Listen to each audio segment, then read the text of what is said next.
Nacionalni nogometni center na Brdu pri Kranju je bil prizorišče tradicionalnega festivala regijskih centrov. Letos so pomembnem mejniku, saj so obeležili 10-letnico delovanja. Sem zelo vesel in ponosen, da se je ta projekt prijel. Dokaz je ta današnji dan, kjer imamo v bistvu otroke iz celotne Slovenije tukaj, da smo ustvarili v teh 10 letih okolje, v katerem dajemo poudarek na razvoju igralca, ne na rezultatu. Rezultati so seveda drugačni, niso vidni na semaforju, ampak je to program, ki je namenjen evidentiranju, ne selekcioniranju, ampak evidentiranju bodočih reprezentantov, ki se lahko na ta seznam uvrstijo iz dobrih 200 klubov širom Slovenije, ki jih spremlja inštruktorska služba. Pogled nazaj potrjuje, da ta način deluje.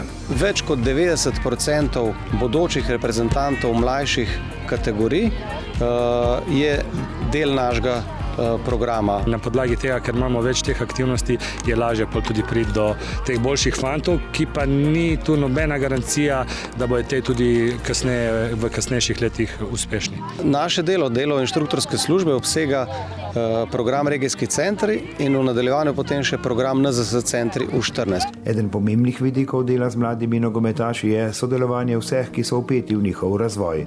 So pred zahtevno nalogo, ko s seznama evidentiranih izberejo tiste, ki pridejo na širši seznam prve reprezentančne selekcije. Počasi gre, sito se oža, je pa lažje, ko so fantje na kupu. Te stvari opaziti in na koncu tisti, ki si izborijo in zaslužijo predstavljati Slovenijo na koncu, je pa bistvo, da so sposobni tudi te selekcijske procese skozi dati.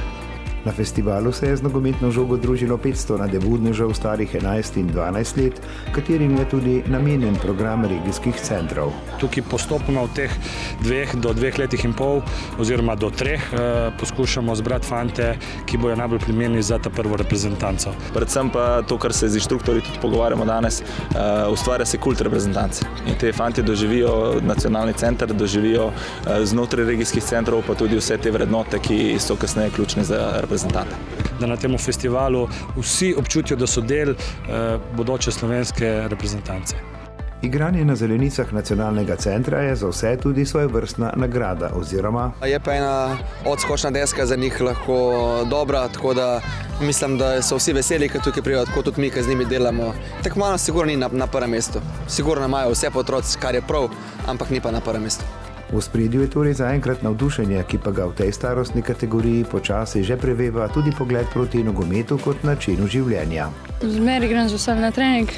Nikdar niso tako težki trening, da bi na primer rekel, da ne moreš več, pa da se obupaš. Skoraj nikoli, no. Kaj je nogomet toliko fajn, da tudi če je kakšna slaba stvar, da rateš kar vesel. Meni je fajn trenirati, ker se mi zdi nogomet zanimiv in všeč mi ga igrati. Rad bi postal dober nogometaš. Tako kot njihovi vzorniki, nekaterih imajo kar v družinskem krogu, kot pravi sin nekdanjega reprezentanta. Čim bolj pomaga pri delu, nogometu me uči, me izboljša, zaradi njega skozi tavam boljši in zvem dosti več stvari. Prenašanje znanja torej izkušenj in vsega, kar mladim nogometašem odpira vrata v nogometni svet. Mi kot odrasli ljudje, kot trenerji, kot strokovni delavci moramo stremeti temu, da poskušamo čim bolj vplivati na njihov nogometni razvoj, pa ne samo nogometni, tudi ta nogometni razvoj je zelo pomemben, glede na to, v kakšni družbi danes živimo. In prav z nogometom jo izboljšujemo, kot pravi slogan Nogometne zveze Slovenije. Odločne korake v to smer delajo tudi regijski centri, ki vstopajo v drugo desetletje delovanja.